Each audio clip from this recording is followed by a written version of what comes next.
Remue ménage. Remue ménage.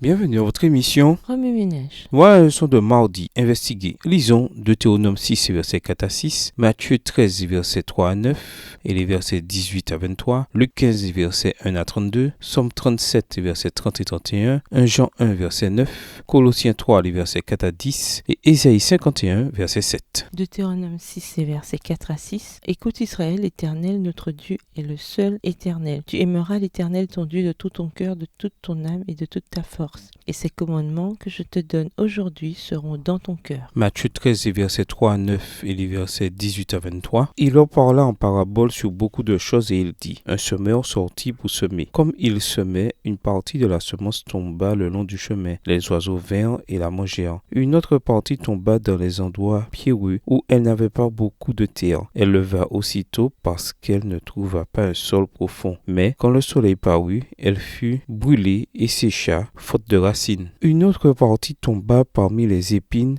montèrent et l'étouffèrent. Une autre partie tomba dans la bonne terre. Elle donna du fruit, un grain 100, un autre 60, un autre 30. Que celui qui a des oreilles pour entendre, entende. Versets 18 à 23. Vous donc écoutez ce que signifie la parabole du semeur. Lorsqu'un homme écoute la parole du royaume et ne la comprend pas, le malin vient et enlève ce qui a été semé dans son cœur. Cet homme est celui qui a reçu la semence le long du chemin. Celui qui a reçu la semence dans les endroits pierreux, c'est celui qui entend la parole et la reçoit aussitôt avec joie. Mais il n'a pas de racine en lui-même, il manque de persistance et dès que survient une tribulation ou une persécution à cause de la parole, il y trouve une occasion de chute. Celui qui a reçu la semence parmi les épines, c'est celui qui entend la parole, mais en qui les soucis du siècle et la séduction des richesses étouffent cette parole et la rendent infructueuse. Celui qui a reçu la semence dans la bonne terre, c'est celui qui entend la parole et la comprend. Il porte du fruit et un grain en donne 100, un autre 60, un autre 30.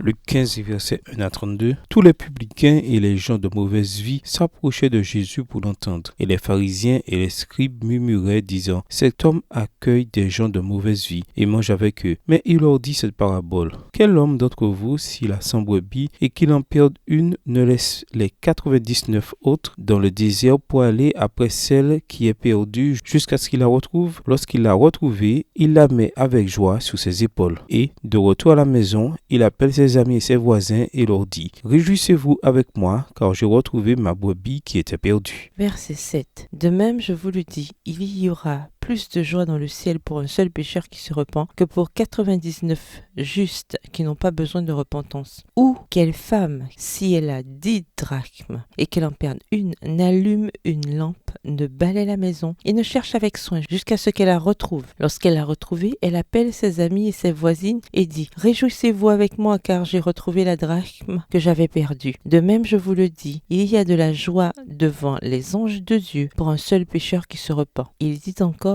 un homme avait 2 fils. Verset 12. Le plus jeune dit à son père: Mon père, donne-moi la part de bien qui doit me revenir. Et le père leur partagea son bien. Peu de jours après, le plus jeune fils, ayant tout ramassé, partit pour un pays éloigné, où il dissipa son bien en vivant dans la débauche. Lorsqu'il eut tout dépensé, une grande famine survint dans ce pays, et il commença à se trouver dans le besoin. Il alla se mettre au service d'un des habitants du pays, qui l'envoya dans ses champs garder les pourceaux. Il aurait bien voulu se rassasier des carouges que mangeaient les pourceaux, mais personne ne lui en donnait. Verset 17. Étant rentré en lui-même, il se dit: Combien de mercenaires chez mon père ont du pain en abondance, et moi ici je meurs de faim. Je me lèverai, j'irai vers mon père, et je lui dirai: Mon père, j'ai péché contre le ciel et contre toi. Je ne suis plus digne d'être appelé ton fils. Traite-moi comme l'un de tes mercenaires. Et il se leva et alla vers son père. Comme il était encore loin, son père le vit et fut ému de compassion. Il courut se jeter à son cou et le baisa. Le fils lui dit: Mon père, j'ai péché contre le ciel et contre toi. Je ne suis plus digne d'être appelé ton fils. Mais le père dit à ses serviteurs, apportez vite la plus belle robe et l'en revêtez. Mettez-lui un anneau au doigt et des souliers aux pieds. Verset 23. Amenez le veau gras et tuez-le. Mangeons et réjouissons-nous. Car mon fils que voici était mort et il est revenu à la vie. Il était perdu et il est retrouvé. Et ils commencèrent à se réjouir. Or, le fils aîné était dans les champs. Lorsqu'il revint et approcha de la maison, il entendit la musique et les danses. Il appela un des serviteurs et lui demanda ce que c'était. Ce serviteur lui dit, ton frère est de retour. Et parce qu'il l'a retrouvé en bonne santé, ton père a tué le veau gras. Il se mit en colère et ne voulut pas entrer. Son père sortit et le pria d'entrer. Verset 29.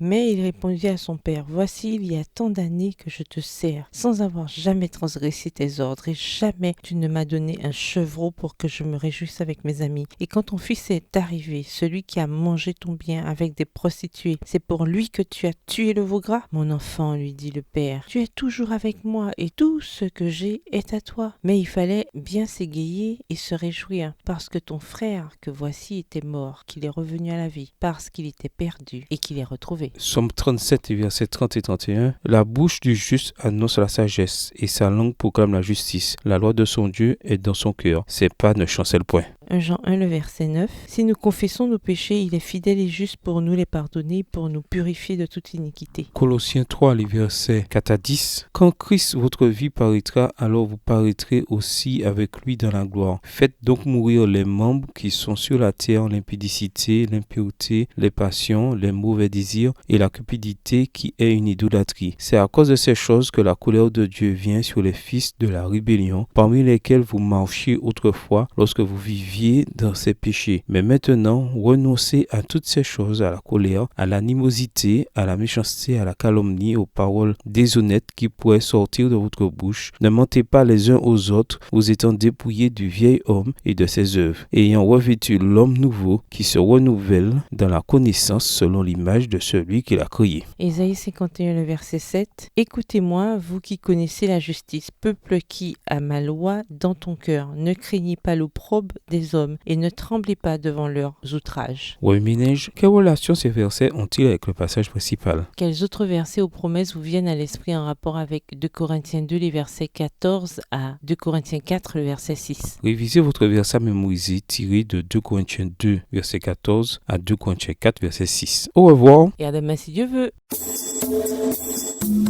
Remue ménage. Remue ménage.